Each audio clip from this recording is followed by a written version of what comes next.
to create your financial household, we're going to talk about taxes now. I get excited about taxes. I'm probably 1% of people that gets excited about taxes. A little bit about me. My name is Christina, and today's topic is taxes, the missing piece of your financial puzzle. Now, I'm your missing piece to helping you advance when it comes to finances, when it comes to lowering your tax liability, and helping you avoid overpaying in taxes. So you can go to the next slide. Again, my name is Christina Martin. I am a licensed tax professional in the state of California, and I also prepare returns all across the U.S. I am a remote service provider because my clients are all over, and I own my own business, so I'm a part of that, 0.5% of women who own a business.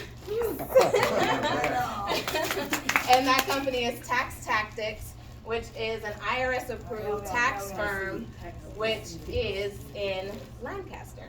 I own 2 businesses, so I'll just give another highlight. My other company, CTM Connections, is a tax and business compliance firm.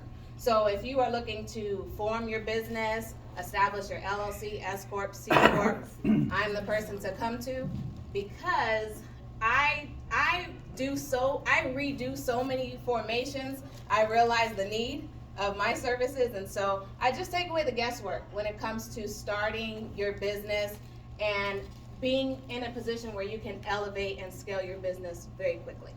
All right, so you go to the next slide. I always like to start off with a quote, and this quote comes from Robert Kiyosaki. It says, "Financial freedom is a mental, emotional, and educational process." And so I just want to applaud each and every one of you here, because you are investing time in yourself and educating yourself when it comes to finances, and now when it comes to taxes.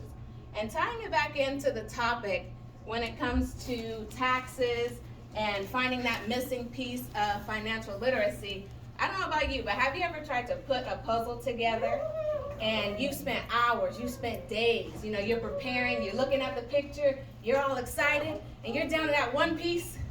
Where the hell is that one piece? Excuse my language. But that one piece seems to always go missing. And I love the fact that I am that missing piece for so many taxpayers when it comes to structuring their return to where they are avoiding overpaying in taxes. So let's talk a little bit more about taxes. I'm just going to keep it digestible for everybody here today because it can be boring. So I'm just going to reference the cash flow quadrant.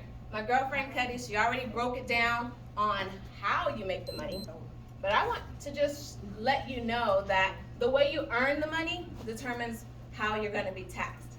So for the employees, you have a scale, 10% upwards to 37%. Depending on how much money you make determines how much taxes you're going to pay. Now, you only get your standard deduction as an employee.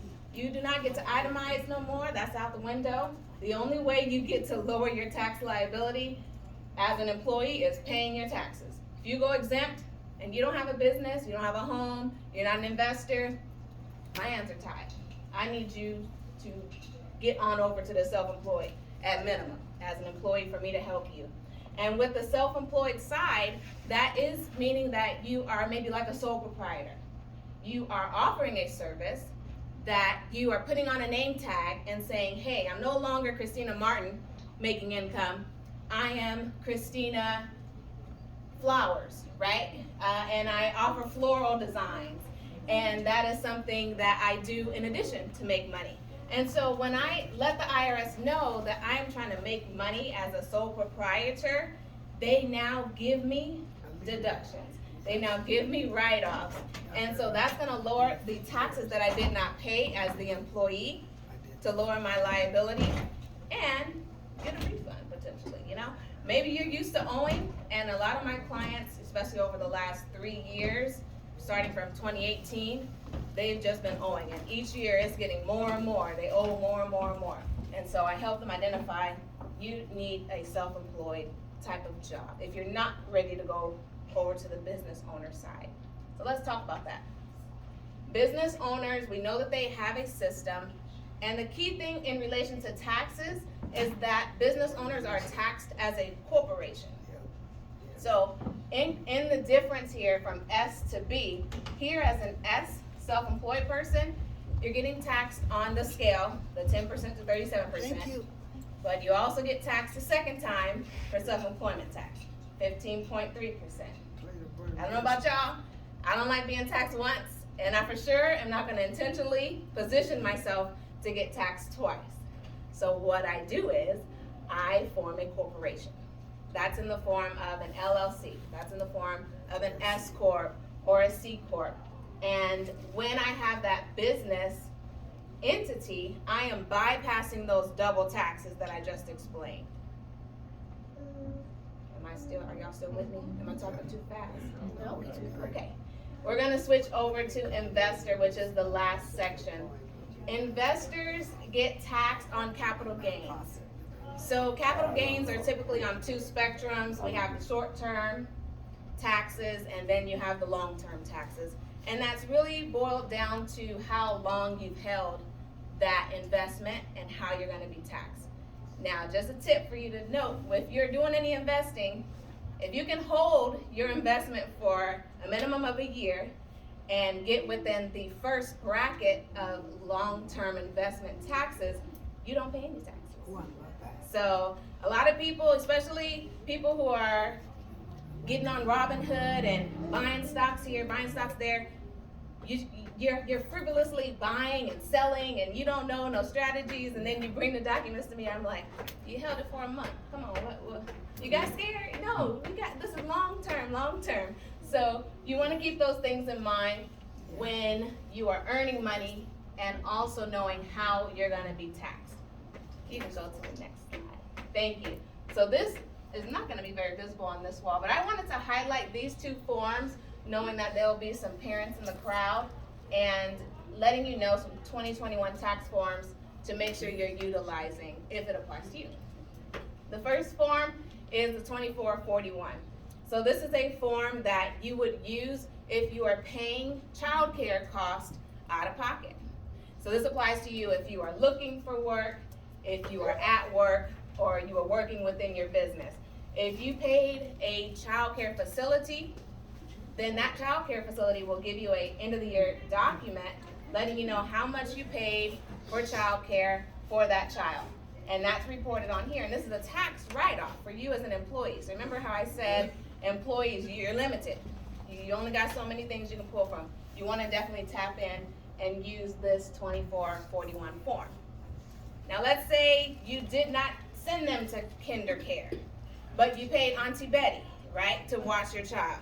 Auntie Betty's expense that you had to pay, you can put on this form. Now we're gonna need her whole government name, whether it's Betty Johnson, okay, we're gonna need to know who she is. We're gonna need to know her social, her address and telephone number, so that you can benefit from this form. Well, and that's, I don't know if you guys just caught what she said. She said Auntie Betty may not want to give you that information because she's trying to make money on the side. Now, it's going to benefit Auntie Betty on her side because she's going to be under the self-employed category, and she'll be able to write off her phone bill, maybe the gas she spent, maybe the meal she had to buy for babysitting. So that's where you get into tax planning. And tax planning is something you do during the tax year. So that when you file, your return is more favorable and is more of an asset for you. Okay? The other form is the 8812. This is a newer form associated to the child tax credit. So that was something that was given out between July. I wish you was my tax lady because I had a problem with that too. Okay. Yeah. I could still be the tax I lady. had a problem. Let's do some tax planning, you know, and prepare for 2022. So for the child tax credit, it was from July to December. You were getting some monthly stipends to assist with child care costs.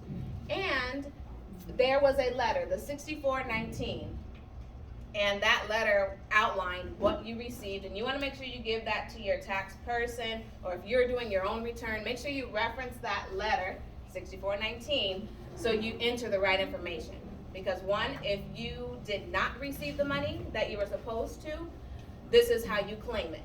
If you received the money that matches the letter, then you're just confirming, yes, I received it, and you've already collected the money, so there's not gonna be added in as a refund. Any questions on these two forms before I move forward? No? All right. I want to invite you to another workshop that's coming up. This one is gonna be virtual. And the cool thing is me and my sister. We are guest speakers and facilitators for Best Start AV, and they decided to have us, that makes sense. My computer, God bless it, it hasn't been on the charger. However, with this financial workshop, you'll be able to register online through Eventbrite and pick whichever session you'd like to go to. If you do attend all four, you'll get a certificate of completion for financial literacy. And we will maybe get to the last slide, which is more information on how you stay connected. I am on Instagram at Christina the Advisor. Both businesses do have Instagram pages. This is a QR code that you can pull out your phone and scan if you want to explore some services that I have to offer, and also set up a discovery call from this session. So thank you all for listening. Thank you all for coming and attending. Myself and Cuddy, we will stick around to answer any personal questions you may not wanted to ask in front of others. And I hope you realize that, again, the missing part to your financial puzzle is me. All right? Take care.